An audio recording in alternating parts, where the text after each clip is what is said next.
രാജ്യങ്ങൾ തന്നെ നിരോധിച്ചിട്ടുണ്ട്. ഇതൊക്കെ ഞങ്ങൾ വായിച്ചറിഞ്ഞിട്ടുണ്ട്, കണ്ടറിഞ്ഞിട്ടുണ്ട്. മതമാണ് നമ്മുടെ പ്രശ്നം. ഹിജാബ് നിരോധിക്കുകയോ നിയന്ത്രിക്കുകയോ ചെയ്തിട്ടുണ്ട്.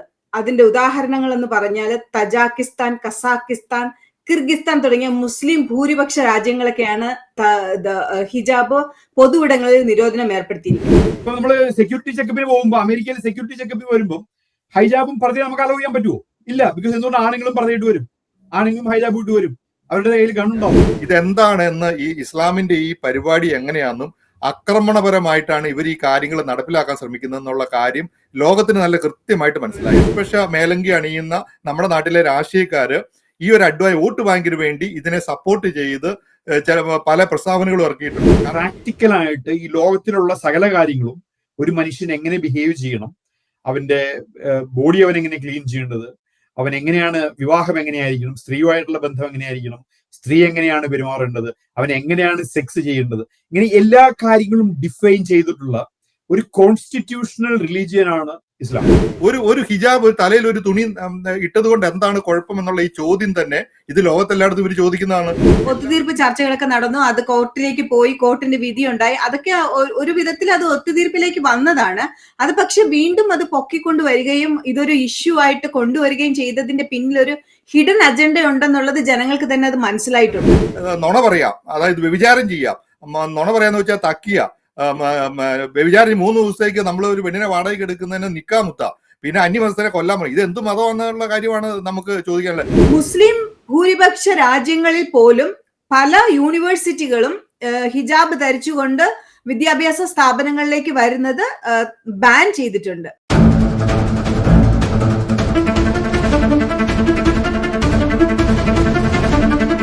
നമസ്കാരം. വാക്കി ടോക്കിയുടെ മറ്റൊരു എപ്പിസോഡിലേക്ക് എല്ലാവർക്കും സ്വാഗതം.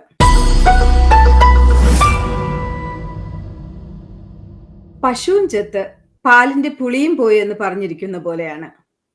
എല്ലാവരും ഇത് ചർച്ചയാക്കി തണുത്ത് ഉറഞ്ഞിരിക്കുന്ന സമയത്താണ് വാക്കി ടോക്കി ഈ വിഷയം ചർച്ചയ്ക്ക് എടുത്തിരിക്കുന്നത് എന്നാണ് എല്ലാവരും വിചാരിക്കാൻ പോകുന്നത്. ഈ ടൈറ്റിൽ കണ്ടു കഴിയുമ്പോഴത്തേനും തമ്പിനയിലും ടൈറ്റിലും കൊടുത്തിരിക്കുന്നത് അങ്ങനെ തന്നെയാണ്. മനഃപൂർവ്വം ഇത് ചർച്ചയ്ക്ക് എടുത്തതാണ് ഞങ്ങള്. കാരണം എന്താണെന്ന് വെച്ച് കഴിഞ്ഞാല് ഈ ഒരു വിഷയം ഇവിടെ എല്ലാവരും അഭിമുഖീകരിക്കുന്ന ഒരു വിഷയം തന്നെയാണ്.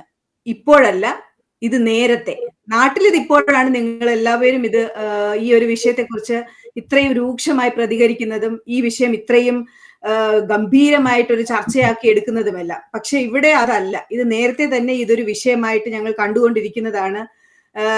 ഇത് നിരോധിച്ച രാജ്യങ്ങളുണ്ട്.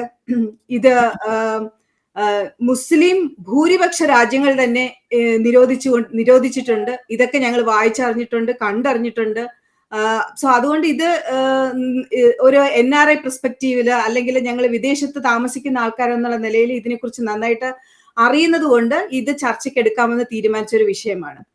നിരവധി രാജ്യങ്ങളെന്ന് ഞാൻ പറഞ്ഞത് ഹിജാബ് നിരോധിക്കുകയോ നിയന്ത്രിക്കുകയോ ചെയ്തിട്ടുണ്ട്.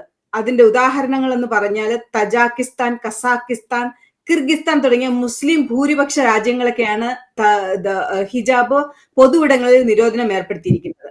ഈ ഒരു പെർസ്പെക്റ്റീവിൽ നിന്നുകൊണ്ട് വിദേശത്ത് താമസിക്കുന്ന അമേരിക്കയിൽ ഇരുന്നു കൊണ്ട് ഈ ഒരു വിഷയം നമ്മുടെ കേരളത്തിൽ നടന്നിരിക്കുന്ന അതായത് പള്ളുരുത്തിയിലുള്ള സെയിന്റ് റീത്താസ് എന്ന് പറഞ്ഞ സ്കൂളിൽ നടന്നിരിക്കുന്ന ഈ ഒരു ഹിജാബുമായി ബന്ധപ്പെട്ടിട്ടുള്ള ഈ വിഷയത്തെക്കുറിച്ച് ഇന്ന് ചർച്ചയ്ക്ക് എടുക്കുമ്പോഴത്തേനും എന്താണ് നമുക്ക് എന്താണ് ഇതിനെക്കുറിച്ചുള്ള അഭിപ്രായം എന്ന് ഇതിനെക്കുറിച്ച് അഭിപ്രായം എന്താണെന്ന് നമുക്ക് ചോദിച്ചറിയാം.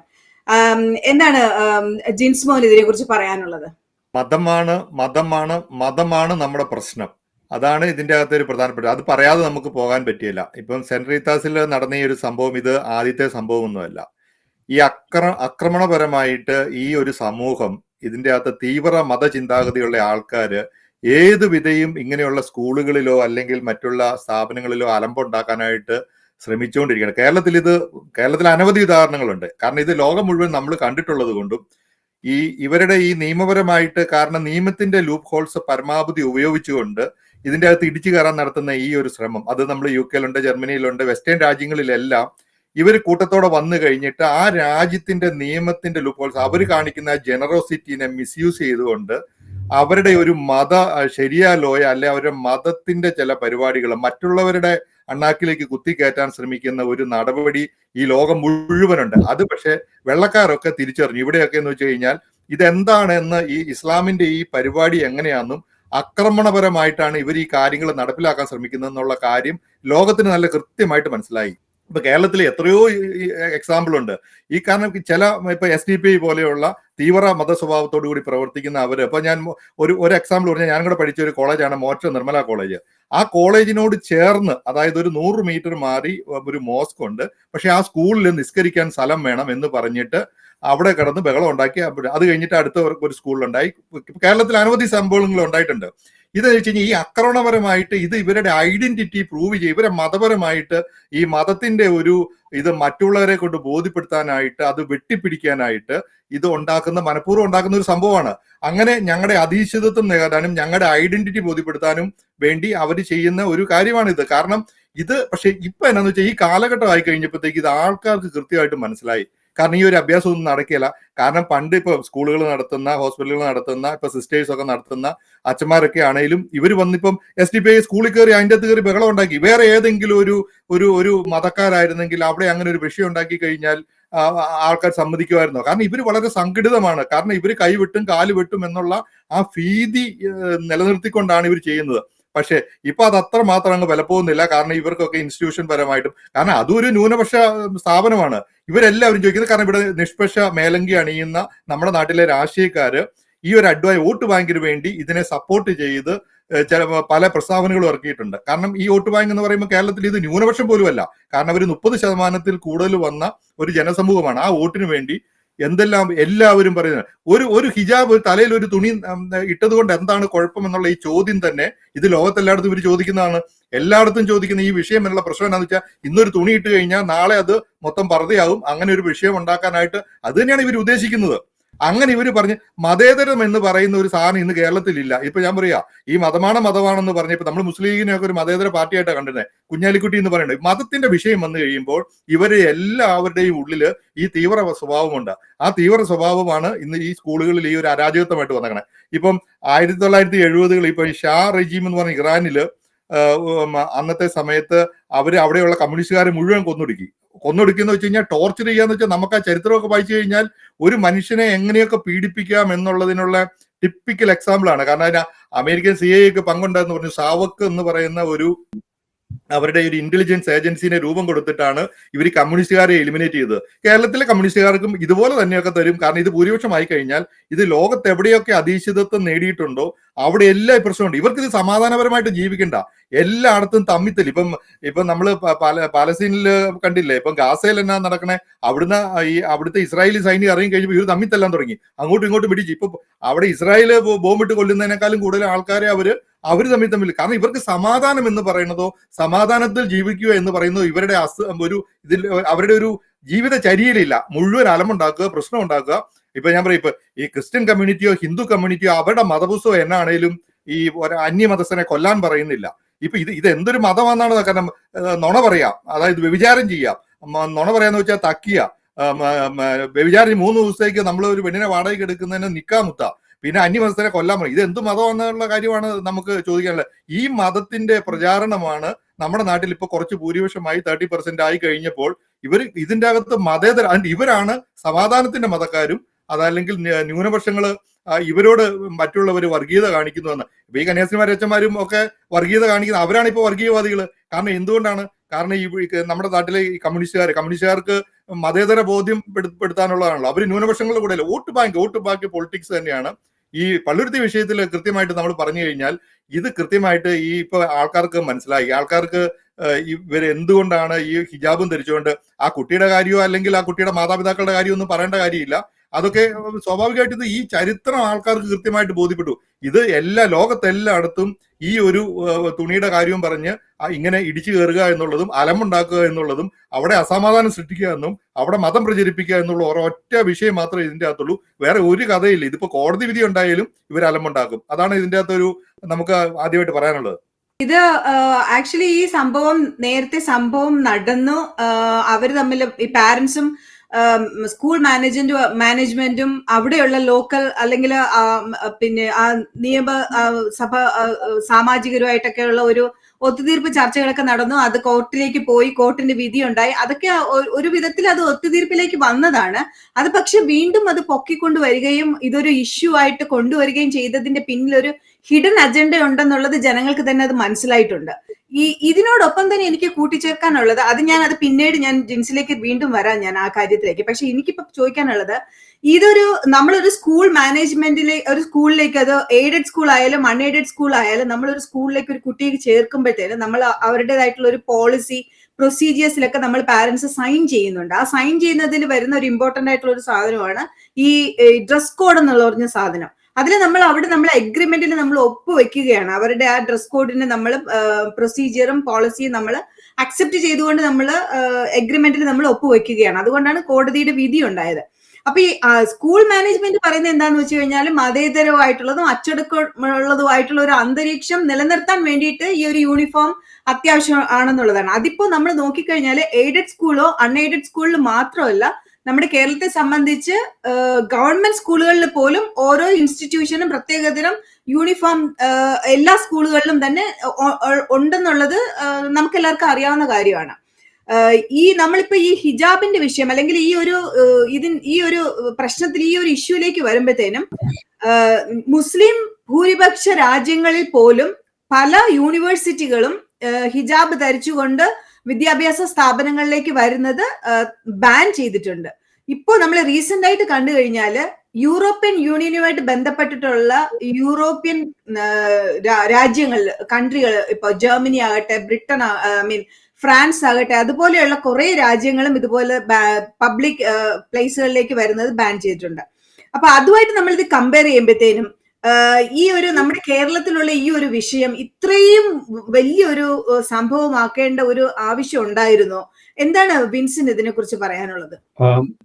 നമ്മളത് പുറത്തുനിന്ന് ഒബ്സർവ് ചെയ്യുമ്പോൾ സാധാരണ ഗതിയിൽ ഇപ്പം എനിക്ക് 60 വയസ്സാകാൻ പോവാണ്. നമ്മൾ ഈ 6 ദശാബ്ദം നമ്മൾ ഈ ലോകത്തിൽ ജീവിച്ച ശേഷം നമ്മൾക്കത് കാര്യങ്ങൾ പറയുമ്പോൾ നമ്മൾ നമ്മുടെ എക്സ്പീരിയൻസിൽ നിന്നും, നമ്മൾ കണ്ടുമുട്ടിയിട്ടുള്ള ആൾക്കാരിൽ നിന്നും, നമ്മൾ ഓരോ റിലിജിയനിൽപ്പെട്ടുള്ള ആൾക്കാരുടെ ഇന്ററാക്ഷൻസിൽ നിന്നും ഒക്കെ നമുക്ക് ഇതിനെപ്പറ്റി സംസാരിക്കാൻ പറ്റുള്ളൂ.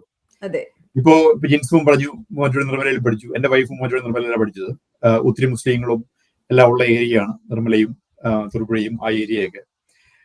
ഞാൻ ചെറുപ്പത്തിൽ തുടങ്ങി വളരെ കുറച്ചാണെങ്കിലും, ഞാൻ എറണാകുളത്ത് പഠിച്ചത് തേവര സേക്രഡ് ഹാർട്ടിലാണ്. വളരെ കുറച്ചാണെങ്കിലും വളരെ പഠിക്കാൻ ബ്രില്യൻ്റ് ആയിട്ടുള്ള 1, 2, 3 മുസ്ലിംസ് ഒക്കെ ഞങ്ങളുടെ ക്ലാസ്സിൽ ഉണ്ടായിരുന്നു.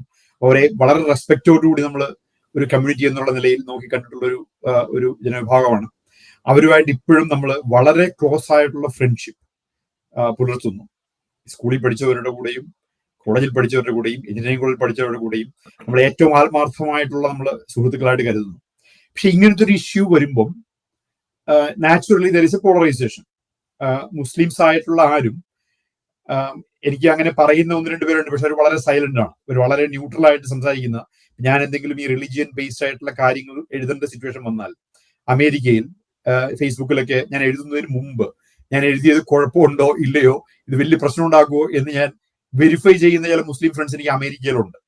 പക്ഷെ അവരെല്ലാം സൈലന്റ് ആണ്, അവരൊന്നും ഇതിനെപ്പറ്റി സംസാരിക്കാൻ റെഡിയല്ല കൂടുതൽ. പക്ഷെ എന്നോട് ഒരു പേഴ്സണലായിട്ട് I verify with them, is this kind of really offensive or anything. അവർ ഓക്കെ പറഞ്ഞു കഴിയുമ്പോൾ ഞാൻ അങ്ങനത്തെ കാര്യങ്ങൾ ഞാൻ പറഞ്ഞത് ഒഫൻസീവ് ആണെന്ന് തോന്നുന്ന കാര്യങ്ങൾ I check with dum before I publish. അപ്പോൾ നമ്മൾ ഇവരുമായിട്ട് വളരെ സ്ട്രോങ് ആയിട്ട് ഫ്രണ്ട്ഷിപ്പ് നിലനിൽക്കുന്ന ഒരു സ്ഥലമാണ് കേരളം. മുഹമ്മദ് ജീവിച്ചിരുന്നപ്പോൾ തന്നെ ഇസ്ലാം സ്പ്രെഡ് ചെയ്ത, ജീസസ് മരിച്ച് കേവലം വർഷങ്ങൾ കഴിഞ്ഞപ്പോൾ തന്നെ ക്രിസ്ത്യാനിറ്റി സ്പ്രെഡ് ചെയ്ത ഒരു സ്ഥലമാണ് കേരളം. ശങ്കരാചാര്യ ജനിക്കുന്നതിന് 800 വർഷം മുമ്പ് ക്രിസ്ത്യാനിറ്റിയും 200-250 വർഷം മുമ്പ് ഇസ്ലാമും സ്ട്രോങ് ആയ ഒരു സ്ഥലമാണ് കേരളം. അപ്പൊ നമ്മൾ കേരളത്തിൽ നിന്നുള്ള മലയാളികളാണ്. അപ്പൊ നമ്മൾക്ക് 30% ആൾക്കാരുണ്ട്. ലോകത്തിൽ 1.5 ബില്യൺ മുസ്ലിംസ് ഉണ്ട്. അപ്പം നമ്മൾ എന്ത് ഇമോഷണൽ ആയിട്ടുള്ള അപ്രോച്ച് ഇതിനെടുത്താലും അത് definitely it will create conflict and unnecessary tension with people ഹൂം we know closely, very close friends, like family type of friends. അപ്പോ നമ്മൾ ഇതിനെ ഹിസ്റ്റോറിക് ആയിട്ടും ഇതിന്റെ ഫിലോസോഫിക്കലായിട്ടും ഉള്ളൊരു വശം നോക്കിയില്ലെങ്കിൽ നമ്മൾ പ്രോബ്ലം സോൾവേഴ്സിനേക്കാൾ കൂടുതൽ പ്രോബ്ലം ക്രിയേറ്റേഴ്സ് ആയിട്ട് മാറുന്ന ഒരു സിറ്റുവേഷൻ ലോകത്തിലുണ്ട്. അപ്പൊ അതുകൊണ്ട് തന്നെ ഞാൻ ഇപ്പോ ഇങ്ങനത്തെ കാര്യങ്ങൾ കാണുന്ന ഒരു ഫിലോസോഫിക് സൈഡിൽ കൂടിയാണ് ഞാൻ ഇതിനെ കാണുന്നത്. ഇപ്പൊ നമുക്കറിയാം ജർമ്മനിയിൽ ആന്റി സെമിറ്റിസം വളരെ സ്ട്രോങ് ആയി ജർമ്മൻസിനെ ജ്യൂസിനെ കൊന്നൊടുക്കി ജർമ്മൻസ്, ഹിറ്റ്ലർ. അപ്പോൾ ഈ ആന്റി സെമിറ്റിസം എന്ന് പറഞ്ഞാൽ ഈ സെമിറ്റിക് റിലീജിയൻസ്, സെമിറ്റിക് പീപ്പിൾ എല്ലാവരോടുമുള്ള വെറുപ്പായിരുന്നു anti semitism. That includes Jews and Muslims. Christians, on the other hand, they broke away from the Judaic faith and they became different with Jesus Christ. So, ആദ്യം ഉണ്ടായ religion ഇസ്ലാം, അതിൽ നിന്ന് വന്നൊരു religion Christianity ഒരു different principle കൊടുത്തു. കണ്ണിന് പകരം കണ്ണല്ല, പല്ലിന് പകരം പല്ലല്ല, പുറത്തുള്ള ആൾക്കാർ നമുക്ക് അക്സെപ്റ്റബിൾ ആണ്. അപ്പൊ ഈ വെസ്റ്റേൺ സൊസൈറ്റീസ്, അമേരിക്കയെല്ലാം ഈ ക്രിസ്ത്യാനിറ്റി, ജുഡയോ ക്രിസ്ത്യൻ വാല്യൂസ്, അതായത് ബേസിക് ആയിട്ട് ജുഡയോ പ്രിൻസിപ്പിൾസ് ആൻഡ് ക്രിസ്ത്യൻ വാല്യൂസ് കൂടി ഉണ്ടായതാണ്. എൻ്റെ ഒരു കോൺസെപ്റ്റിൽ ഞാൻ ഇസ്ലാമിനെ കാണുന്നത് ഈ മേ ബി ബിക്കോസ് ക്രിസ്ത്യാനിറ്റിയിൽ ഇപ്പൊ ജീസസ് ക്രൈസ്റ്റ് പ്രാക്ടിക്കൽ ആയിട്ടുള്ള ഒരു കോഡ് ഓഫ് കണ്ടക്ട് ഒന്നും പറഞ്ഞു തന്നിട്ടല്ല ജീസസ് ക്രൈസ്റ്റ് പോകുന്നത്. ജീസസ് ക്രൈസ്റ്റ് വന്നു, പുനരുത്ഥാനം ചെയ്തു, പോയി എന്ന് നമ്മൾ വിശ്വസിക്കുന്നു. പക്ഷെ ഒരു കോഡ് ഓഫ് കണ്ടക്ട് പുള്ളി പറഞ്ഞ ആകെ ഒരു കോഡ് ഓഫ് കണ്ടക്ട് ലവ് എന്നുള്ളൊരു കോഡ് ഓഫ് കണ്ടക്ട് മാത്രമാണ് പറഞ്ഞത്. പക്ഷേ അത് പ്രാക്ടിക്കലായിട്ട് ഈ ലോകത്തിൽ വരുമ്പോഴത്തേക്കും നമുക്ക് എല്ലാവരും ലവ് ചെയ്തുകൊണ്ടിരിക്കാൻ പറ്റില്ല, നമുക്ക് ബോർഡർ എല്ലാം തുറന്നിടാൻ പറ്റില്ല, നമുക്ക് ഇല്ലീഗൽ ഇമിഗ്രൻസിനെല്ലാം വെൽഫെയർ കൊടുക്കാൻ പറ്റില്ല. So we face a lot of these issues if you follow Christianity in its essence. On the other hand, Christianity ഒരു പൊളിറ്റിക്കൽ ഫ്രെയിംവർക്കോ ഒരു പൊളിറ്റിക്കൽ സൊല്യൂഷനോ പറഞ്ഞിട്ടുമില്ല. അപ്പോ ആ ഒരു സിറ്റുവേഷനിലാണ് എനിക്ക് തോന്നുന്നത് ഈ ഇസ്ലാം പ്രാക്ടിക്കലായിട്ട് ഈ ലോകത്തിലുള്ള സകല കാര്യങ്ങളും ഒരു മനുഷ്യൻ എങ്ങനെ ബിഹേവ് ചെയ്യണം, അവന്റെ ബോഡി അവൻ എങ്ങനെ ക്ലീൻ ചെയ്യേണ്ടത്, അവൻ എങ്ങനെയാണ് വിവാഹം എങ്ങനെയായിരിക്കണം, സ്ത്രീയുമായിട്ടുള്ള ബന്ധം എങ്ങനെയായിരിക്കണം, സ്ത്രീ എങ്ങനെയാണ് പെരുമാറേണ്ടത്, അവൻ എങ്ങനെയാണ് സെക്സ് ചെയ്യേണ്ടത്, ഇങ്ങനെ എല്ലാ കാര്യങ്ങളും ഡിഫൈൻ ചെയ്തിട്ടുള്ള ഒരു കോൺസ്റ്റിറ്റ്യൂഷണൽ റിലീജിയനാണ് ഇസ്ലാം. അത് കൃത്യമായിട്ട് പറഞ്ഞിട്ടുണ്ട് ആൾക്കാരോട് എന്താണ് നിങ്ങൾ ചെയ്യേണ്ടതെന്ന് ഈ ലോകത്തിൽ. ക്രിസ്ത്യാനിറ്റി പോലെയല്ല, പ്രത്യേകിച്ച് കോഡൊന്നും ഇല്ലാത്ത ഇസ്ലാമിനെ പോലെയല്ല. Pretty much like Judaism, like ജ്യൂസിന്റെയും തോറയിൽ കൃത്യമായിട്ടുള്ള റൂൾസ് ഉണ്ട്. If you want to live as a orthodox you have strict rules just like Islam. പക്ഷേ പ്രശ്നം എന്താണെന്ന് വെച്ച് കഴിഞ്ഞാൽ Jews only 10 million people in this world and they are never trying to convert or dominate. They control the money, they control educational institutions, they control media, they are the richest everywhere, but at the same time they are very small in number. നമ്മുടെ നാട്ടിലെ പാഴ്സികളുടെ കാര്യം പറഞ്ഞ പോലെ, ടാറ്റയും ബിർളയും ഒക്കെ അങ്ങനത്തെ ആൾക്കാരുടെ കാര്യം പറഞ്ഞ പോലെ, Islam, on the other hand, they compete for domination in terms of numbers, conversions and all of that. അപ്പോ ഇതാണ് ഇതിനകത്തൊരു റിയാലിറ്റി. അപ്പൊ നമ്മളിപ്പോ ഈ പറഞ്ഞ ജനങ്ങൾ, ഈ പള്ളുരുത്തിലെ ആണെങ്കിലും ഈ മൂവാറ്റുപുഴയിലെ ആണെങ്കിലും ഈ തൊടുപുഴയിലെ ആണെങ്കിലും ഈ ജനങ്ങളോട് അവരുടെ റിലീജിയൻ ആവശ്യപ്പെടുന്ന ഒരു കാര്യമുണ്ട്. നിങ്ങൾ മൈനോറിറ്റി ആയിരിക്കും എങ്ങനെ ബിഹേവ് ചെയ്യണം, നിങ്ങൾ കുറച്ച് മെജോറിറ്റിയുടെ അടുത്തോട്ട് വരുമ്പോൾ നിങ്ങൾ എങ്ങനെ ബിഹേവ് ചെയ്യണം, നിങ്ങൾ മെജോറിറ്റി ആയി കഴിഞ്ഞാൽ എങ്ങനെ ബിഹേവ് ചെയ്യണം. അപ്പൊ ഇതിൽ നിന്നെല്ലാം ഉള്ളത് ഒരു മെജോറിറ്റി ആവാൻ ത്വരയുള്ള, അതിനുള്ള കൃത്യമായിട്ടുള്ള ഗൈഡൻസ് കൊടുത്തിട്ടുള്ള റിലീജിയനാണ് ഇസ്ലാം. അപ്പോൾ ഈ ഇസ്ലാമിനെ വെൽക്കം ചെയ്യുമ്പോൾ, നമ്മുടെ രാജ്യത്തിലേക്ക് വെൽക്കം ചെയ്യുമ്പോൾ, അത് ഡെഫിനറ്റ്ലി നമ്മളുടെ ആ ഈ രാജ്യത്തിൽ എക്സിസ്റ്റ് ചെയ്യുന്ന ഫിലോസഫി ആയിട്ട് കോൺഫ്ലിക്ട് ഉണ്ടാവാനുള്ള സാധ്യത വളരെ കൂടുതലാണ്. ബിക്കോസ് നമ്മൾ ടോട്ടലി ഓപ്പൺ ആയിട്ടുള്ള ജുഡിയോ ക്രിസ്ത്യൻ വാല്യൂസ് ആയിരിക്കാം, അമേരിക്കൻ കോൺസ്റ്റിറ്റ്യൂഷൻ ആയിരിക്കാം, എല്ലാം ആയിരിക്കാം. But at the same time അവരുടെ റിലീജിയൻ സ്ട്രിക്റ്റ് ആയിട്ട് അവരോട് പറയുന്നു നിങ്ങൾ ഇങ്ങനെയാണ് ചെയ്യേണ്ടതെന്ന് പറയുന്നു. അപ്പൊ കോൺസ്റ്റിറ്റ്യൂഷണൽ ആയിട്ടുള്ള പ്രൊവിഷൻസിൽ കൂടി മൈനോറിറ്റി മെജോറിറ്റിക്ക് ഒരു പ്രോബ്ലം ആവാണ്ടിരിക്കുന്ന ഒരു സിറ്റുവേഷനിലെ ഈ പ്രശ്നങ്ങൾ ഇല്ലാണ്ട് നമുക്ക് മുമ്പോട്ട് പോകാൻ പറ്റുള്ളൂ. അപ്പൊ അമേരിക്കയിലാണേലും വളരെ ചെറിയൊരു മൈനോറിറ്റി അല്ലേ ഇസ്ലാം, പക്ഷെ നമ്മൾ കേൾക്കുന്നത് മുഴുവൻ അവരെ കുറിച്ചല്ലേ.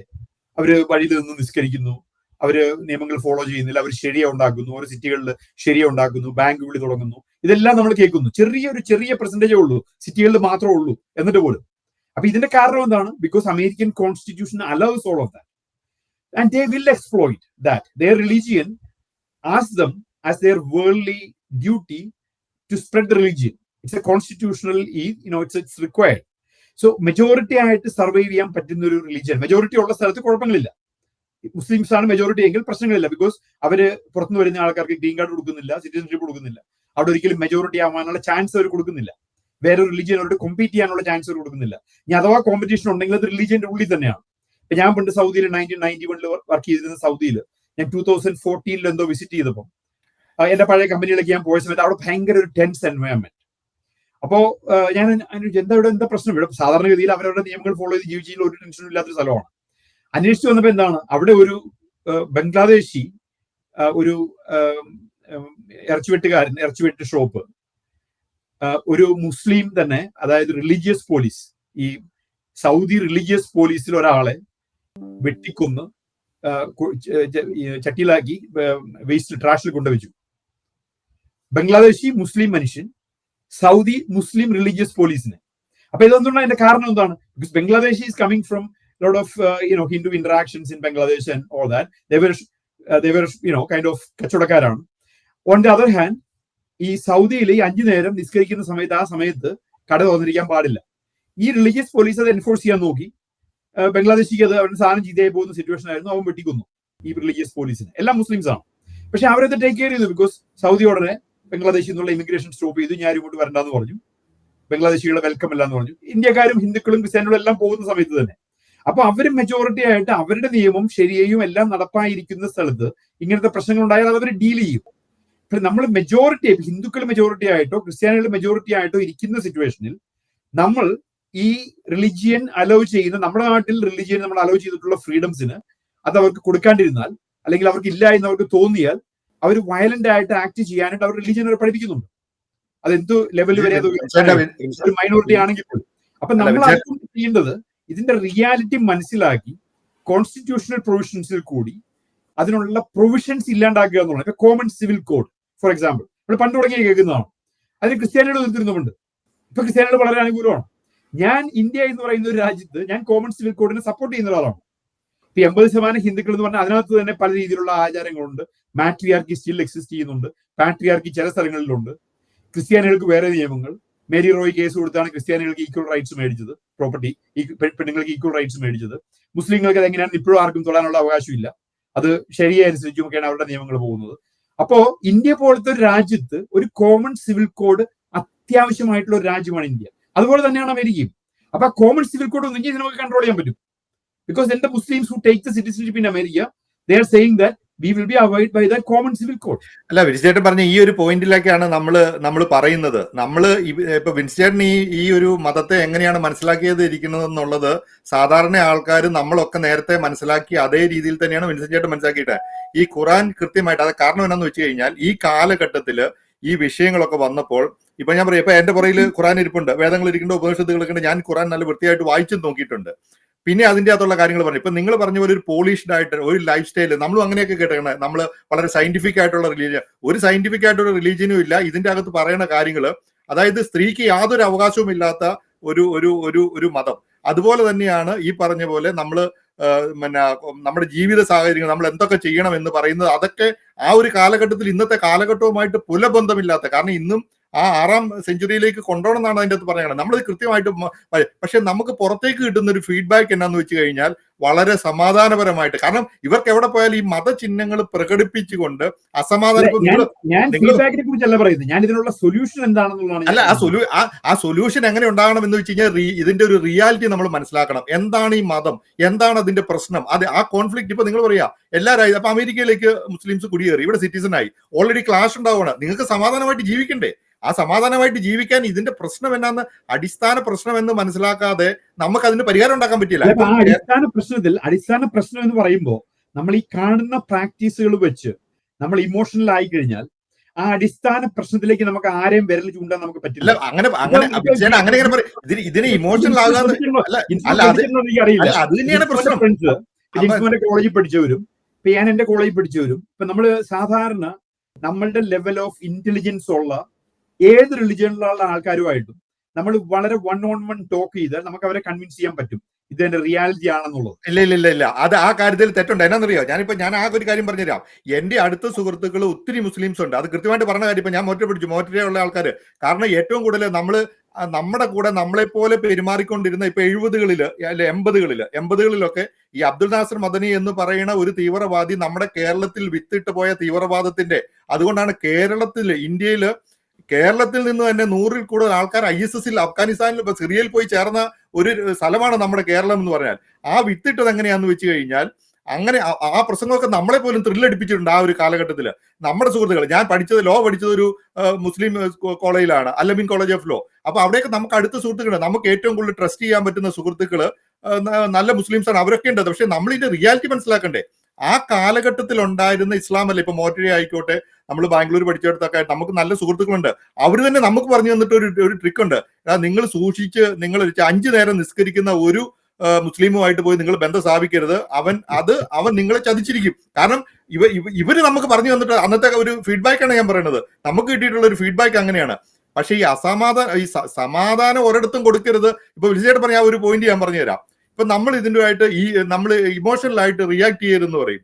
ഇമോഷണലായിട്ട് റിയാക്ട് ചെയ്യാതിരിക്കാൻ വേണ്ടിയാണ് ഇവരിത് ചെയ്യുന്നത്. അപ്പൊ വിളിച്ച ചേട്ടൻ ഇപ്പൊ നിങ്ങൾ വളരെ ആക്രമണോത്സുകമായിട്ട് എന്റെ അടുത്ത് ഇത് ഇങ്ങനെ പെരുമാറിക്കൊണ്ടിരിക്കുക. ഞാൻ അതിനെ വളരെ മൈന്യൂട്ടായിട്ട്, വളരെ റിലാക്സ്ഡ് ആയിട്ട് നിങ്ങൾ പറയുന്നതെല്ലാം കേട്ട് ഒതുങ്ങി നിങ്ങളെ ഒതുക്കി സൈഡിൽ കൂടെ കൊണ്ടുപോയി നിങ്ങൾ ജസിയ തന്ന് ഈ രാജ്യത്ത് ജീവിച്ചോളാനാണ് ഈ മതം പറഞ്ഞു പഠിപ്പിച്ചേക്കണേ. അതാണ് ഈ മതത്തെ കുറിച്ച് നിങ്ങൾ പഠിക്കാത്തതുകൊണ്ടാണ്. ഒതുങ്ങണമെന്നല്ല ഞാൻ പറയുന്നത് ഞാൻ ജനറലി വിശ്വസിക്കുന്ന ഒരു പ്രിൻസിപ്പിൾ ഉണ്ട്. ഇപ്പൊ ഇപ്പൊ ജിൻസ്മോൻ ആണെങ്കിലും ഞാനാണെങ്കിലും Patricia, you are also Christian. So basically നമ്മൾ 3 പേരും അമേരിക്കയിൽ ജീവിക്കുന്നു. നമ്മൾ ക്രിസ്ത്യാനികളാണെന്ന് പറഞ്ഞാലും നമ്മളിവിടെ മൈനോറിറ്റി തന്നെയാണ്. നമ്മൾ മലയാളം സംസാരിക്കുന്ന, ഓണം ആഘോഷിക്കുന്ന, മുണ്ട കൊടുത്ത് നടക്കുന്ന മൈനോറിറ്റിയാണ്. നമ്മൾ ഇന്ത്യയിൽ ജീവിച്ചു, നമ്മൾ 20% ഉള്ളൂ കേരളത്തിൽ, നമ്മൾ മൈനോറിറ്റിയാണ്. ഇന്ത്യയിലെ ഡൽഹിയിലേക്ക് ചെന്ന് കഴിഞ്ഞാൽ നമ്മൾ കാലാമദ്രാസ് ചെയ്ത് വിളി കേൾക്കുന്ന മൈനോറിറ്റിയാണ്. അപ്പൊ നമ്മൾ എന്നും മൈനോറിറ്റി ആയിരുന്ന ഒരു ഗ്രൂപ്പാണ് ഈ ഇന്ത്യൻ ക്രിസ്ത്യാനി എന്ന് പറയുന്നത്. അപ്പോ നമ്മൾ ഈ മൈനോറിറ്റി മെജോറിറ്റി ഇഷ്യൂവിൽ എങ്ങനെയാണ് ഈ മൈനോറിറ്റിയും മെജോറിറ്റിയും കൂടി സമാധാനപരമായിട്ട് ജീവിക്കുക എന്നുള്ളത് മാത്രമാണ് ഒരു സൊല്യൂഷൻ. നമുക്ക് ഒരാളെ എലിമിനേറ്റ് ചെയ്യാൻ പറ്റില്ല, ഒരാളെ നമുക്ക് ആരെയും ഫോഴ്സ് ചെയ്യാൻ പറ്റില്ല. അപ്പൊ കോൺസ്റ്റിറ്റ്യൂഷണൽ ആയിട്ടുള്ള പ്രൊവിഷൻസ് ആണ് ഇതിനുള്ള solution. That is what I am getting into. ഇപ്പൊ ഫോർ എക്സാമ്പിൾ, ഞാനത് സ്ട്രോങ് ആയിട്ട് വിശ്വസിക്കുന്നു. നമ്മൾ ക്രിസ്ത്യാനികൾ ഈ നോർത്തിൽ പോയി കൺവേർഷൻ നടത്തുന്നു. എന്റെ സ്വന്തം വീട്ടിലെ അച്ഛന്മാർ, എന്റെ ഫാമിലിയിലുള്ള അച്ഛന്മാരോട് ഞാൻ ചോദിച്ചിട്ടുണ്ട്, നമുക്ക് എന്തിനാ അവിടെ പോയി നല്ല കാര്യങ്ങളൊക്കെ ചെയ്താൽ പോരെ, നമ്മൾ എന്തിനാ ഈ ആൾക്കാരെ കൺവേർട്ട് ചെയ്യുന്നത്? അപ്പൊ അവർ പറയുന്ന പോയിന്റ് എന്ന് വെച്ച് കഴിഞ്ഞാൽ, ബിൻസോദി നീ വിചാരിക്കണ പോലെ ഞങ്ങൾ കൺവേർട്ട് ഒന്നും ചെയ്യുവല്ല. അവർക്ക് യാതൊരു രീതിയിലുള്ള വിദ്യാഭ്യാസവും ഇല്ല. ആരാ രാമനാരാ, സീത ആരാ, അല്ലെങ്കിൽ രാമായണം എന്താ, മഹാഭാരതം എന്താന്ന് അറിയാൻ പാടില്ലാത്തവനെ ഹിന്ദു നീ വിളിക്കുവോ? അവർ ഹിന്ദു അല്ല, അവരൊന്നുമല്ല. അവർ they have nothing and nobody is taking care of them. We go start taking care of them, they will hang out with us. അങ്ങനെയാണ് അവർ ക്രിസ്ത്യാനികളാവുന്നത്. ഞാനിത് ഈ വലിയ ഹിന്ദു പ്രമാണിമാരോട് ഞാനിത് പറഞ്ഞിട്ടുണ്ട്. നിങ്ങളുടെയും കൂടി ഓപ്ഷൻ ആണിത്. അവിടെ വെയിറ്റ് ചെയ്യുവാണെങ്കിൽ ഒന്നും ഇല്ലാതെ നിങ്ങളും കൂടി പോയി കൺവേർട്ട് ചെയ്യൂ, അവരെ ഹിന്ദുവിലേക്ക് കൺവേർട്ട് ചെയ്യൂ. അത് കൺവേർഷൻ അല്ലല്ലോ. അല്ല, അതാ പറഞ്ഞത്. അപ്പൊ നിങ്ങൾ അവരെ ഹിന്ദുവിലോട്ട് കൺവേർട്ട് ചെയ്യൂ. അല്ലല്ല, ഞാൻ പറയുന്നത് അപ്പൊ വിൻസെന്റ് ചേട്ടൻ പറഞ്ഞത് ഇപ്പൊ കൺവേർഷൻ എന്ന് പറഞ്ഞ വാക്ക് തന്നെ തെറ്റില്ലേ? അപ്പൊ അത് കൺവേർഷൻ അല്ലല്ലോ, അവരൊന്നും അല്ലല്ലോ. അതാ ഒന്നുമില്ലായ്മ അല്ല. പക്ഷെ പുറത്ത് പ്രസന്റ് ചെയ്യപ്പെടുന്നത് എന്താണ്? ഹിന്ദുക്കളെ അത് കൺവേർഷൻ ആയിട്ട് ആക്കുന്നതല്ലേ? എന്താണ് റിയാലിറ്റി? അത് കർവാപ്പസിയൊക്കെ നമുക്ക് ഡിസ്കസ് ചെയ്യാം. പക്ഷെ നമ്മുടെ പ്രശ്നം ഇപ്പം വിൻസെന്റ് പറഞ്ഞതിന്റെ അകത്ത് തന്നെ നമ്മള് ഈ പറഞ്ഞ പോലെ ഒരു യൂണിഫോം സിവിൽ കോഡിനെ ഇപ്പൊ ഈ പറഞ്ഞ പണ്ട് ക്രിസ്ത്യൻസ് അനുകൂലിക്കുന്നില്ലായിരുന്നു. ഇന്നിത് ഒന്നിച്ചു വന്നു കഴിഞ്ഞപ്പോൾ ഇത് നമ്മുടെ ഇന്ത്യയിൽ മാത്രമല്ല, ലോകം മുഴുവൻ ഇപ്പൊ ഇങ്ങനെയുള്ള ഈ ഹിജാബ് ആയിക്കോട്ടെ, പർദ്ദ ആയിക്കോട്ടെ, ഇതൊക്കെ നമ്മളിലേക്ക് അടിച്ചേൽപ്പിക്കുകയും നമ്മളെ ആ ഒരു ജീവിതശൈലി, ഇപ്പൊ ഹലാലിന്റെ ഒരു പ്രസക്തി, ഹലാൽ എന്താണ് എന്ന് മനസ്സിലാക്കി കഴിഞ്ഞാൽ ഇപ്പം ഇത് ലോകത്തെല്ലായിടത്തും ജനങ്ങൾ ഇത് ഖുർആൻ വായിച്ച് പഠിച്ചിട്ട് ഇത് എന്നാന്ന് മനസ്സിലാക്കി അത് റിവ്യൂ ചെയ്തിട്ടാണ് ഇപ്പം ആൾക്കാർ അതിനെ പ്രതികരിക്കാൻ തുടങ്ങിയത്. നിങ്ങൾ പറഞ്ഞ പോലെ നമ്മൾ ഈ പ്രശ്നം അത് തന്നെയാണ്. കേരളത്തിലുള്ള അസമാധാനം ഇവിടെ അലമുണ്ടാക്കുക എന്നുള്ള ഒറ്റ ഉദ്ദേശമല്ലാതെ ഇവർക്ക് ഇതിനകത്ത് ഹിജാബിന്റെ അകത്ത് യാതൊരു കാര്യവും ഇല്ല. ഇവര് ഇന്ന് ഹിജാബ് വെച്ചാൽ നാളെ അവർ പർദ്ദ വെക്കും. കാരണം ഇതിന്റെ ഈ പർദ്ദയ്ക്കുള്ള വലിയ വിഷയം അറിയത്തില്ലേ? കാരണം ഇപ്പൊ നമ്മളെയും ടാർഗറ്റ് ചെയ്യുന്ന ഒരു അവസ്ഥയിലേക്കായി ലോകത്തല്ല. പർദ്ദയ്ക്കകത്ത് നിങ്ങൾക്ക് ഈ ആളെ തിരിച്ചറിയാൻ പറ്റും. ഈ ഹിജാബിന് നമ്മൾ ഈൽഡ് ചെയ്യണമെന്നോ ക്രിസ്ത്യൻ ഇൻസ്റ്റിറ്റ്യൂഷൻ ഈൽഡ് ചെയ്യണമെന്നോ അല്ല ഞാൻ പറയുന്നത്. ഞാൻ പറയുന്നത് നമ്മൾ ഇതിനെ റാഷണൽ ആയിട്ടുള്ള ഡിസ്കഷനിൽ ഈ സംഭവങ്ങൾ പ്രസന്റ് ചെയ്താൽ നമ്മൾക്കിത് ഈ പൊതുജന വികാരം അല്ലെങ്കിൽ വൈരാഗ്യം എന്നുള്ളതിനേക്കാൾ ഉപരി അവർ തന്നെ അവരുടെ റിലീജിയന്റെ അല്ലെങ്കിൽ അതിനകത്തുള്ള അവരുടെ റിക്വയർമെന്റ്സ് അവർ മനസ്സിലാക്കുന്നു. ബാക്കിയുള്ള റിലീജിയൻസിൽ ഇല്ലാത്ത റിക്വയർമെന്റ്സ്. അതായത് ഇപ്പം എല്ലാ റിലീജിയനും മൈനോറിറ്റി എല്ലാവരും പഠിപ്പിക്കുന്നത് എന്താ? നമ്മളൊരു വിക്റ്റിമാണ്. ഇപ്പൊ ഞാൻ എവിടെ പോയാലും നമുക്ക് കൺസിസ്റ്റന്റ് ആയിട്ട് നിൽക്കാവുന്ന ഒരു സ്റ്റാൻഡേ ഞാൻ എടുക്കുള്ളൂ. ഈ മൈനോറിറ്റി റൈറ്റ്സ് എന്ന് പറയുന്ന സംഭവത്തിൽ തന്നെ ഞാൻ വിശ്വസിക്കുന്നില്ല. മെജോറിറ്റിക്ക് ഇല്ലാത്ത ഒരു റൈറ്റും ഒരു മൈനോറിറ്റിക്ക് ആവശ്യമില്ല. ഇത് ഞാൻ അമേരിക്കയിലും ഈ മലയാളിയാണെങ്കിലും ഇന്ത്യക്കാരനാണെങ്കിലും എന്താണെങ്കിലും എന്ത് കോപ്പം ആയിക്കോട്ടെ, ഇവിടെ ഒരു വൈറ്റ് അമേരിക്കൻ ഇല്ലാത്ത ഒരു റൈറ്റ് നമുക്ക് ആവശ്യമില്ല. ഇത് നമ്മൾ ആദ്യം വിശ്വസിച്ചാൽ, അത് നമ്മൾ ആദ്യം പ്രൊമോട്ട് ചെയ്താൽ, then we can say everybody consistent. ഇപ്പൊ ഈ സംഭവം ഒരു ക്രിസ്ത്യാനിക്കും ഒരു സ്പെഷ്യൽ റൈറ്റ് ഇന്ത്യയിൽ ആവശ്യമില്ല. ക്രിസ്ത്യാനി അത് അംഗീകരിക്കണം. അതോടുകൂടിയാണ് നമ്മൾ കോമൺ സിവിൽ കോഡിന് അനുകൂലമാകാൻ പോകുന്നത്. ഇപ്പൊ ഞാൻ മോഡിനെ സപ്പോർട്ട് ചെയ്ത കഴിഞ്ഞ അല്ല, ഇലക്ഷനിൽ മോഡിനെ സപ്പോർട്ട് ചേട്ടാ, പക്ഷേ ചെയ്തായിരുന്നു. ഇതിന്റെ പ്രശ്നം എന്താണെന്നറിയോ? ഇത് വർഷങ്ങളായിട്ട് ഈ റാഷണലായിട്ട് ചിന്തിക്കാൻ ഇവർക്ക് പറ്റുന്നില്ല. കാരണം മതമാണ് പ്രശ്നം എന്ന് പറയുന്ന, നമ്മൾ കാണുന്ന മതേതരമായി ചിന്തിക്കുക എന്ന് നമ്മൾ പ്രതീക്ഷിക്കുന്ന ആൾക്കാർക്ക് വരെയും അവരുടെ ഉള്ളിൽ മതം മാത്രമേ ഉള്ളൂ. അങ്ങനെയുള്ള ഒരു സമൂഹത്തെ എങ്ങനെ റാഷണലായിട്ട് കൺവേർട്ട് ചെയ്യാൻ പറ്റുമെന്ന് പറ, അങ്ങനെ അവരെ കൺവിൻസ് ചെയ്യാൻ പറ്റുമെന്ന് പറ. മതം മാത്രമേ ഉള്ളൂ എന്ന് പറയുന്നതിന്റെ കാരണം അവരുടെ ട്രെയിനിങ് അതാണ്. ബിക്കോസ് മതം അവരുടെ ജീവിതത്തിൽ വളരെ ഇമ്പോർട്ടന്റ് ആണ് മതം. അപ്പൊ അത് മാറ്റണമെന്നുണ്ടെങ്കിൽ ഡെഫിനറ്റ് ആയിട്ടും നമ്മൾ അതിനെ കോൺസ്റ്റിറ്റ്യൂഷണലായിട്ട് ലീഗലായിട്ട് എന്താണ് നിങ്ങൾക്ക് ഇവിടെ ചെയ്യാവുന്നത്, ചെയ്യാൻ പാടില്ലാത്തത് എന്നുള്ളൊരു ഡിസ്റ്റിങ്ഷൻ ഉണ്ടാവണം. അത് ക്രിസ്ത്യാനിക്കും ഉണ്ടാവണം. എല്ലാവർക്കും കോമൺ ആയിട്ടുള്ള സെയിം സിവിൽ കോഡ് അത് ഹിന്ദുവിനും ഉണ്ടാവണം. ഇപ്പൊ പർദ്ദയിടാൻ ഹിന്ദുവിൽ എവിടെയെങ്കിലും ഉണ്ടെങ്കിൽ അവർക്കും പർദ്ദയിടാൻ പറ്റാൻ പാടില്ല ക്ലാസ് റൂമിൽ. ഇപ്പൊ നമ്മൾ സെക്യൂരിറ്റി ചെക്കപ്പിന് പോകുമ്പോൾ, അമേരിക്കയിൽ സെക്യൂരിറ്റി ചെക്കപ്പിന് വരുമ്പോൾ ഹൈജാബും പർദ്ദയും നമുക്ക് അലോ ചെയ്യാൻ പറ്റുമോ? ഇല്ല. ബിക്കോസ് എന്തുകൊണ്ട് ആണുങ്ങളും പർദ്ദയിട്ട് വരും, ആണുങ്ങളും ഹൈജാബ് ഇട്ട് വരും, അവരുടെ കയ്യിൽ ഗണ്ണുണ്ടാവും. Why we cannot allow that? We cannot. അപ്പൊ എല്ലായിടത്തും എല്ലാവർക്കും ഉള്ള നിയമങ്ങൾ കോമൺ ആക്കുക എന്നുള്ള ഒരു സൊല്യൂഷനാണ്. ഇപ്പൊ നമ്മളിപ്പോ ചില ഹിന്ദുക്കളോട് ഞാൻ സംസാരിക്കുമ്പോൾ ഉടനെ അവർ പറയും, ഓ നമുക്ക് ഭയങ്കര ആശഭാരത സംസ്കാരം ഉണ്ടാതാണ്, ഇതാണെന്ന് പറയും. ഞാൻ ചില നായർ ആൾക്കാരോട് ഞാൻ ചോദിച്ചിട്ടുണ്ട്. എന്റെ വളരെ ഫ്രണ്ട്സ് ആയിട്ടുള്ള ആൾക്കാരാണ്, ഇത് കേട്ടോ വഴക്കിട്ട് പോകുന്ന ആൾക്കാരൊന്നുമല്ല. നിങ്ങൾ പറയുന്ന പോലെ ഈ ബ്രിട്ടീഷുകാർ നമ്മളെ ഇൻഫ്ലുവൻസ് ചെയ്തിട്ടില്ല, നമുക്ക് ആർഷഭാരത സംസ്കാരമാണ്, ഹിന്ദു സംസ്കാരമാണ് എന്ന് പറയുന്നതിന് ഒരു കാര്യമില്ല. ബ്രിട്ടീഷുകാർ 400 കൊല്ലം ഇന്ത്യ ഭരിച്ചെങ്കിൽ നിങ്ങളുടെ എല്ലാവരുടെയും കൾച്ചർ മാറി. നിങ്ങൾ മരുമക്കത്തായം ആഘോഷിച്ചിരുന്ന പെണ്ണുങ്ങൾക്ക് ഫുൾ റൈറ്റ് ഉണ്ടായിരുന്ന ഒരു കമ്മ്യൂണിറ്റിയാണ് Nair community. Now you live like us, no difference. Christians, there is no difference. One husband, one wife, children. അപ്പൊ ഓഫ് കോഴ്സ് ഈ ക്രിസ്ത്യാനിറ്റിയും ഈ ബ്രിട്ടീഷുകാരും ഈ കൊളോണിയലിസവും എല്ലാം ലോകത്തിനെ അഫക്ട് ചെയ്തിട്ടുണ്ട്. പ്രിറ്റി മച്ച് ലോകത്തിലെ ഒരു 90% കോമൺ ആയിട്ട് അംഗീകരിക്കുന്നത് ഈ ഒരു ജുഡയോ ക്രിസ്ത്യൻ രീതിയിലുള്ള ഒരു ലൈഫ് സ്റ്റൈലാണ്. ഞാനിത് പറഞ്ഞ ഉടനെ പറയും ഞാൻ എന്റെ റിലീജിയനിലേക്ക് ആൾക്കാരെ കൊണ്ടുവരാൻ ശ്രമിക്കുന്നത് പറയും. ഞാൻ പറഞ്ഞതല്ല, ലോകത്തിൽ എല്ലാവരും നടപ്പാക്കിക്കൊണ്ടിരിക്കുന്ന നിയമങ്ങൾ ഈ രീതിയിലാണ് മുമ്പോട്ട് പോയിക്കൊണ്ടിരിക്കുന്നത്. Nuclear family. നമ്മൾ അതുകൊണ്ട് തന്നെയാണ് പറയുന്നത്. ഇപ്പൊ അവിടെ പള്ളുരുത്തിയിൽ സ്കൂളിൽ നടന്ന ഒരു വിഷയം അതൊരു നിസ്സാര ഇഷ്യൂ അല്ല. വളരെ അജണ്ടയായിട്ട് ഇത് അലമ്പുണ്ടാക്കാനും അക്രമത്തോടു കൂടി തന്നെ ഇവരുടെ അജണ്ട നടപ്പിലാക്കാനും അവർ ശ്രമിച്ചുകൊണ്ടിരിക്കുകയാണ്. അല്ലേ തന്നെ നോക്കി, ഈ വിഷയം പാലസ്തീന്റെ ഇഷ്യൂ തന്നെ ഉണ്ടായി. ഏതെങ്കിലും ഒരു മുസ്ലിം രാജ്യത്ത് ഒരു പ്രകടനം നടന്നോ? ഇത് ഈ വെസ്റ്റേൺ കൺട്രീസിലെല്ലാം പോയി അലമ്പുണ്ടാക്കുക. ഇത് ജനത്തിന് മനസ്സിലാകാതെ കുറച്ചു കാലം ഇപ്പം ചേട്ടൻ പറഞ്ഞ പോലെ ഇത് റാഷണലായിട്ട് ചിന്തിച്ച് വളരെ സോഫ്റ്റ് ആയിട്ട് അത് കൈകാര്യം ചെയ്ത് നമ്മളെല്ലാ നിയമത്തിന്റെ ആനുകൂല്യങ്ങളും അവർക്ക് കൊടുത്തുകൊണ്ട് ഇത് ആക്രമണത്തിൽ കൂടെ ഇത് കീഴടക്കുക എന്നുള്ളത് കൃത്യമായിട്ട് അജണ്ട തന്നെയാണ്. അതുകൊണ്ട് നമുക്ക് ഇതിനകത്ത് പറയാനുള്ള കാര്യം വെച്ച് കഴിഞ്ഞാൽ ഈ ക്രിസ്ത്യൻ മാനേജ്മെന്റ് അവര് വളരെ രീതിയിൽ നടത്തുന്ന ഇൻസ്റ്റിറ്റ്യൂഷന് നല്ല രീതിയിൽ അവിടെ വന്ന് പഠിക്കുന്ന ആൾക്കാരും ഈ അലമ്പുണ്ടാക്കുന്നതിന് സമ്മതിച്ചു കൊടുക്കരുത്. ഒരു ഇൻസ്റ്റിറ്റ്യൂഷനും അത് വിധേയപ്പെട്ട കോടതി നിയമം ഉണ്ടെങ്കിൽ ഇത് സമ്മതിക്കുകയല്ലോ. അതിനെ ആ കോടതിയിൽ കൃത്യമായിട്ട് നിയമം ഇരിക്കുമ്പോഴാണ് അതിനെ വ്യാഖ്യാനിച്ചത്. അപ്പൊ നമുക്ക് ആവശ്യമില്ല.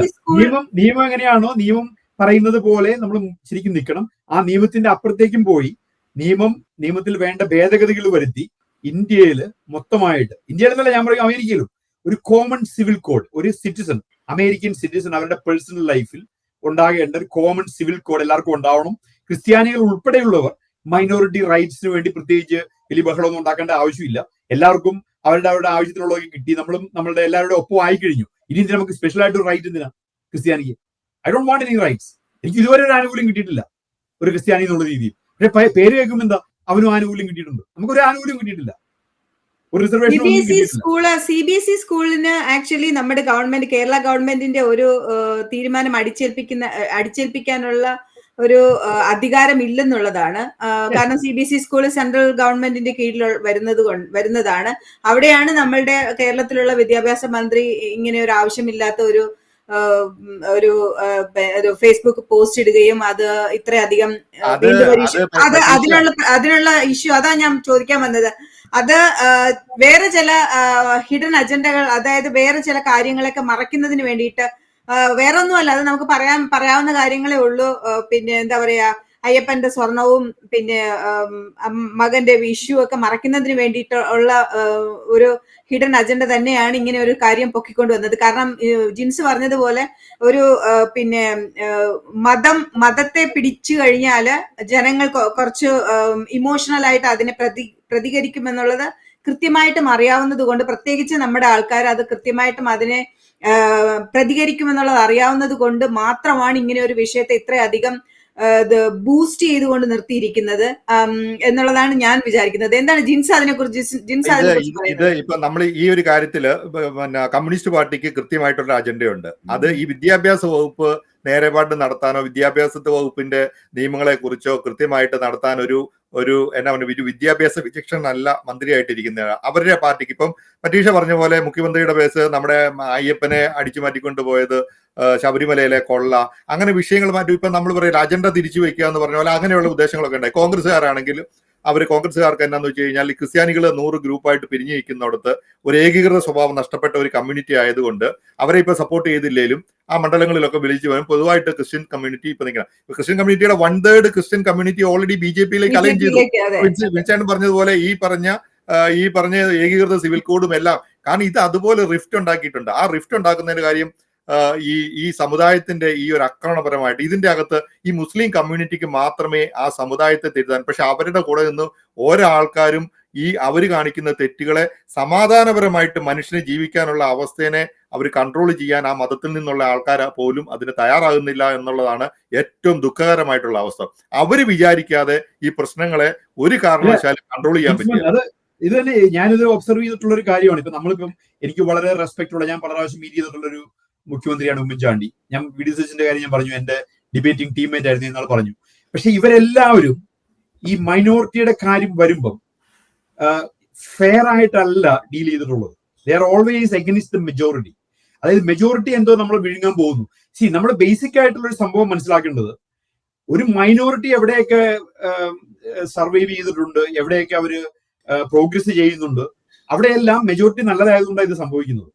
അപ്പൊ ഈ ഹിന്ദു മെജോറിറ്റി എന്ന് പറയുന്നത് ഒരു വലിയ നമ്മള് ഈ മൈനോറിറ്റിക്ക് ഇത്ര റൈറ്റും ഇത്ര പ്രശ്നങ്ങളും ഒക്കെ ഉണ്ടാക്കേണ്ട ഒരു സ്ഥലമല്ല ഈ ഹിന്ദു മെജോറിറ്റി ഇന്ത്യ എന്ന് പറയുന്നത്.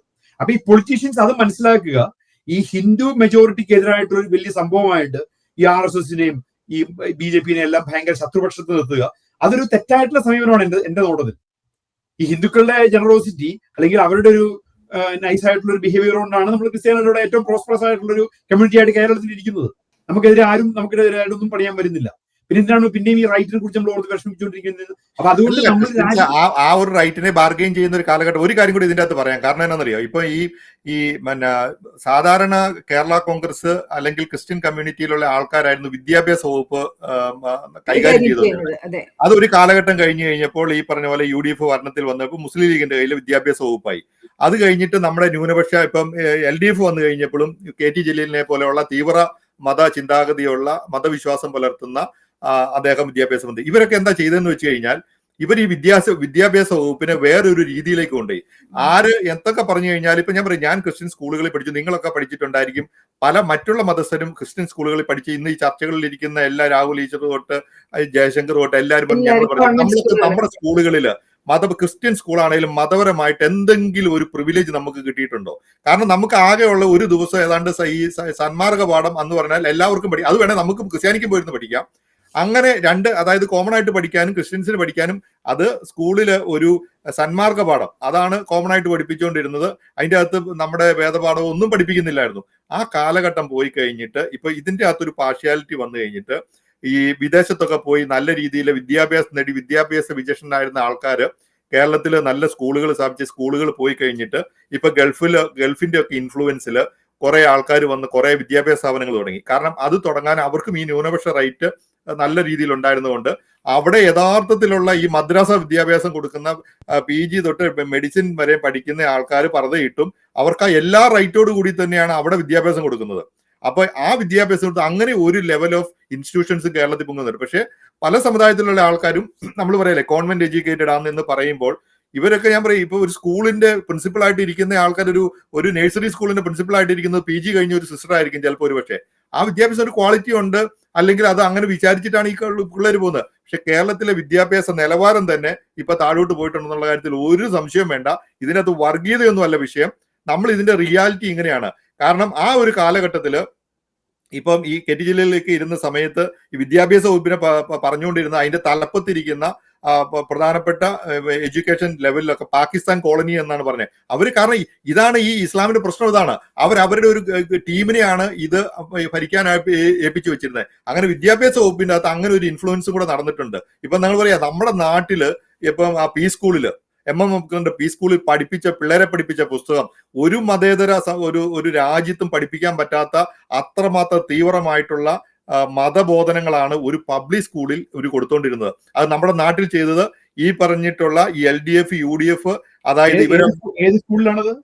എറണാകുളത്തെ പി സ്കൂൾ എന്ന് പറഞ്ഞിട്ട് അതിപ്പോ പൂട്ടിപ്പോയി തോന്നുന്നു. കാരണം 4ലും 5ലും പഠിക്കുന്ന സ്കൂളിലെ പിള്ളേർക്ക് പറഞ്ഞു കൊടുക്കുവാണ് എങ്ങനെയാണ് അടുത്തിരിക്കുന്ന ആളെ നമ്മൾ കൊന്തയിട്ട ഒരാളെ എങ്ങനെയാണ് ഇസ്ലാമിലേക്ക് കൊണ്ടുവരേണ്ടത്. അപ്പൊ നമ്മൾ പറയല്ലേ ഈ പ്രാക്ടിക്കൽ ബുക്ക് വർക്ക് ബുക്ക് എന്ന് പറഞ്ഞ പോലെ 4 ചോദ്യം കൊടുത്തേക്കുക. അപ്പൊ അയാളെ പറഞ്ഞ് കൺവിൻസ് ചെയ്യണം, അയാളെ പറഞ്ഞ് തിരുത്തണം, അങ്ങനെയൊക്കെ പറഞ്ഞല്ല അവരിൽ നിന്ന് മാറി നടക്കണം. ഇത് പറഞ്ഞ് വളരെ കൃത്യമായിട്ടുള്ള വർഗീയത. ഇത് കുറെ കാലം കഴിഞ്ഞിട്ട്, ഇത് പഠിപ്പിച്ചു കഴിഞ്ഞ് വർഷങ്ങൾ കഴിഞ്ഞിട്ടാണ് ഇത് ആൾക്കാർ തിരിച്ചറിയുന്നത്. ഇവർക്ക് വേണ്ടിയുള്ള പുസ്തകങ്ങൾ തന്നെ ഇത്രമാത്രം വർഗീയത. അതായത് ഈ 80കളിലും 90കളിലും അബ്ദുൽ നാസർ മദനി തുടങ്ങി വിതറിയ മതവിദ്വേഷം ഇന്ന് കേരളത്തില് അതുപോലെ ഡിവൈഡ് ചെയ്തിട്ടുണ്ട്. ഇന്ന് ഒരു കാര്യം ക്രിസ്ത്യൻ കമ്മ്യൂണിറ്റി നല്ല രീതിയിൽ, കാരണം ഇതിന്റെ അകത്ത് ഒരു കാര്യം കൂടെ ഉണ്ട്. ഇപ്പൊ 70% നമ്മൾ 80% വരുന്ന ഹിന്ദു കമ്മ്യൂണിറ്റി, അവര് പണ്ട് നമ്മൾ പറയല്ലേ ഈ നമ്പൂതിരിമാര് വളരെ അലസരാന്ന് പറയല്ലേ. ക്രിസ്ത്യൻ കമ്മ്യൂണിറ്റിയിൽ ക്രിസ്ത്യാനികളെയും ഈ ബൈബിളിനെയും ഒക്കെ വളരെ നിശിതമായിട്ട് വിമർശിച്ചു പോകണം. ഇപ്പൊ ക്രിസ്ത്യാനികള് അവർക്ക് ആഴത്തിൽ പഠിച്ച് അതിനെക്കുറിച്ച് വിമർശനം തുടങ്ങിയതോടുകൂടി ക്രിസ്ത്യാനിയല്ല ഇപ്പൊ ഖുറാൻ വായിച്ചു തുടങ്ങി. ക്രിസ്ത്യാനി ഖുറാൻ വായിച്ചു കഴിഞ്ഞപ്പോഴാണ് ഇതിന്റെ അകത്ത് പ്രശ്നങ്ങൾ മനസ്സിലാക്കിയത്. ഇത് മനസ്സിലാക്കാതിരിക്കാനായിട്ടാണ് ഒരു പുസ്തകവും വിവർത്തനം ചെയ്യാൻ പാടില്ല എന്ന് ഇവര് നിയമം കൊണ്ടുപോകുന്നത്. ഇവര് അത്രമാത്രം ഈ ഖുറാൻ വിവർത്തനം ചെയ്യപ്പെട്ടതാണ് ഈ ഇസ്ലാമിന് ഏറ്റവും വലിയ പ്രശ്നം ഉണ്ടായെന്ന് വെച്ചാൽ അവര് തന്നെ പറഞ്ഞു തുടങ്ങി. ആ അവസ്ഥയിലാണ് വന്നേക്കുന്നത്. കേരളത്തില് ഇവരുടെ ഈ അഗ്രഷൻ അല്ലെങ്കിൽ ഈ രീതിയിലുള്ള പ്രവർത്തനത്തെ ഒരു കാരണവശാലും അത് അനുവദിച്ചു കൊടുക്കാൻ പറ്റിയില്ല. ഇനി ഈ സർക്കാരല്ല ആര് നിന്ന് കഴിഞ്ഞാൽ നിയമത്തിന്റെ വഴിക്ക് പോകും. കാരണം നിയമം വിട്ടൊരു പരിപാടി ആ പള്ളുരുത്തിയിലെ സ്കൂളുകാർ ചെയ്തിട്ടുണ്ടെന്ന് നമുക്ക് തോന്നില്ല, നമ്മുടെ കാഴ്ചപ്പാടിൽ തോന്നിയിട്ടില്ല. നമുക്കിത് കുറച്ചുകൂടെ കൃത്യമായിട്ട് പറയാൻ പറ്റുന്നത് നമ്മൾ ജീവിക്കുന്ന അമേരിക്കയിലും ഇംഗ്ലണ്ടിലും ലോകം മുഴുവൻ നമ്മൾ ചെല്ലുന്നിടത്തെല്ലാം ഇവർക്ക് ഈ പ്രശ്നം ഉണ്ടായിട്ടുണ്ട്. ഇവർക്ക് തമ്മി തല്ലി എവിടെയും അലമ്പുണ്ടാക്കി സമാധാനത്തോടു കൂടി ജീവിക്കണമെന്ന് ഇവർക്ക് തീരുമാനമില്ല. അതുകൊണ്ട് നല്ലവരായ ഈ സമുദായത്തിൽപ്പെട്ട ആൾക്കാർ നിങ്ങൾ തിരുത്താത്തോടത്തോളം കാലം, നിങ്ങൾ ഇതിനെ വിമർശിക്കാത്തോടത്തോളം കാലം, ആരെങ്കിലും ഒരാൾ ഒരു മുസ്ലിം നാമധാരി മുസ്ലിം നെയിമിലുള്ള നമ്മൾ പറയുന്ന മതേതര മുഖമുള്ള ആരെങ്കിലും ഈ വിഷയത്തെക്കുറിച്ച് അവരും ചോദിക്കണേ എന്തിനാണെന്ന് ചോദിക്കണേ. നിങ്ങൾ തലയിൽ കന്യാസ്ത്രീമാര് തലയിൽ ഇത് ഇട്ടുകൊണ്ട് നടക്കുമല്ലേ, നിങ്ങൾ പിന്നെ എന്തിനാ ഇതിനെ കുറ്റം പറയണത്? അതുകൊണ്ട് അവരെ വിമർശിക്കാനാണ് പറയുന്നത്. പിന്നെ ഒരു പീസ് കഷ്ണമല്ലേ ഉള്ളൂ, അതങ്ങ് അനുവദിച്ചാൽ തീരുന്ന പ്രശ്നമല്ലേ ഉള്ളൂ. അങ്ങനെ ആ പഴംതുണി അവരുടെ തലയിൽ വെച്ച് കെട്ടി അങ്ങോട്ട് ചെയ്തു കൊടുക്കാന്ന് പറഞ്ഞു കഴിഞ്ഞാൽ നാളെ ഇവർ വേറെ അഭ്യാസമായിട്ട് വരും. അത് കൃത്യമായിട്ട് ഈ സ്കൂളുകാർ ഈ മാനേജ്മെന്റ് മനസ്സിലാക്കിയിട്ടുണ്ട്. അതുകൊണ്ട് ഈ പറഞ്ഞ പോലെ ഒരു കർണത്തടിച്ചാൽ മറ്റേ കർണം കാണിച്ചു കൊടുക്കും, 2 കർണത്തും അടിച്ചു കഴിഞ്ഞാൽ പിന്നെ എന്ത് ചെയ്യണമെന്ന് കർത്താവ് ബൈബിളിൽ പറഞ്ഞിട്ടില്ല എന്ന് പറഞ്ഞതുപോലെയുള്ള അവസ്ഥയിലേക്ക് ഇപ്പൊ കേരളത്തിലെ ക്രിസ്ത്യാനികൾ എത്തിയിട്ടുണ്ട്.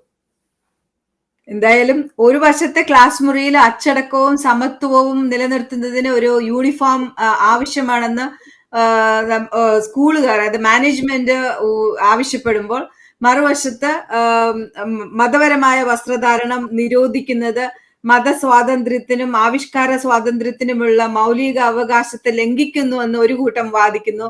ഇത് കോടതി വരയ്ക്കും പോയി കോടതി വിധി വന്നിരിക്കുന്നു. അവിടെ ഭരിക്കുന്ന ഭരണകൂടത്തിന്റെ ഒരു കൈകടത്തൽ അവിടെ വന്നിരിക്കുന്നു. അവര് അതിനെതിരെ പറയുന്നു. ജനങ്ങൾക്ക് എന്താ പറയാ, മാധ്യമങ്ങളുടെ വേർഷൻ പറയുന്നു. ജനങ്ങൾ ഇതെല്ലാം കേട്ടിട്ട് ജനങ്ങൾ എന്തോ ചിന്തിക്കുന്നു. ഇങ്ങനെയൊക്കെ പോയിക്കൊണ്ടിരിക്കുമ്പോൾ എല്ലാ വശങ്ങളിലും ഒരു ആഴത്തിലുള്ള ഒരു വിശ്വാസത്തിന് ഇത് എങ്ങനെ ഉൾക്കൊള്ളുന്നു എന്നുള്ള ഒരു രീതിയിലേക്കാണ് നമ്മളുടെ ചർച്ച വന്ന് എത്തി നിൽക്കുന്നത്. ഇപ്പൊ നമ്മള് ഇവിടെ ഇരുന്നു കൊണ്ട്, അമേരിക്കയിൽ ഇരുന്നു കൊണ്ട് ഒരു പ്രവാസികളായിട്ട് അല്ലെങ്കിൽ ഒരു NRI പെർസ്പെക്റ്റീവിൽ നോക്കുമ്പോൾ ഇവിടെയുള്ള വിദേശ രാജ്യങ്ങളില്, യൂറോപ്പിലുള്ള രാജ്യങ്ങളില്, അല്ലെങ്കിൽ 95% ഓഫ് എന്താ പറയാ മുസ്ലിം ഭൂരിപക്ഷം ആയിട്ടുള്ള രാജ്യങ്ങളിലും ഇത് നിരോധിച്ചിട്ടാണ് കണ്ടിട്ടുള്ളത്, പ്രത്യേകിച്ചും വിദ്യാഭ്യാസ സ്ഥാപനങ്ങളിൽ. സൗദി അറേബ്യയിൽ പോലും ഇപ്പൊ അവരുടെ 2018 ശേഷം മോഡേണൈസേഷൻ അതിനോടനുബന്ധിച്ച് അവരുടെ 2030 വിഷനോടനുബന്ധിച്ച് വളരെയധികം അവര് എന്താ പറയാ ഒരു ന്യൂട്രൽ ആയിട്ടാണ് ഇതിനെയൊക്കെ അവർ കാണുന്നത്. സോ അങ്ങനെയൊക്കെ പോകുമ്പോഴത്തേനും ഇത് ഈ വിൻസൻ പറഞ്ഞതുപോലെ അവർ തന്നെയാണ് തീരുമാനിക്കേണ്ടത്. ഈ മതവുമായിട്ട് ബന്ധപ്പെട്ടവർ തന്നെയാണ് തീരുമാനിക്കേണ്ടത്. അവര് തീരുമാനിക്കുന്നതിനേക്കാൾ ഉപരി ഗവൺമെന്റിന്റെ ഭാഗത്ത് നിന്ന് അതെ ഒരു സിവിൽ കോഡ്, അതെ അത് ഉണ്ടാകേണ്ടത് വളരെ അത്യാവശ്യമാണ്. ആ ഒരു തീരുമാനത്തിലേക്ക് നമ്മൾ ഒരു റിക്വസ്റ്റ് പോലെ എത്തിക്കൊണ്ട് ഈ ഒരു ചർച്ച നമ്മൾ ഇവിടെ അവസാനിപ്പിക്കുകയാണ്. ഇനിയും ഒരു പുതിയൊരു ടോപ്പിക്കുമായിട്ട് വീണ്ടും കാണുന്നത് വരെ നന്ദി, നമസ്കാരം.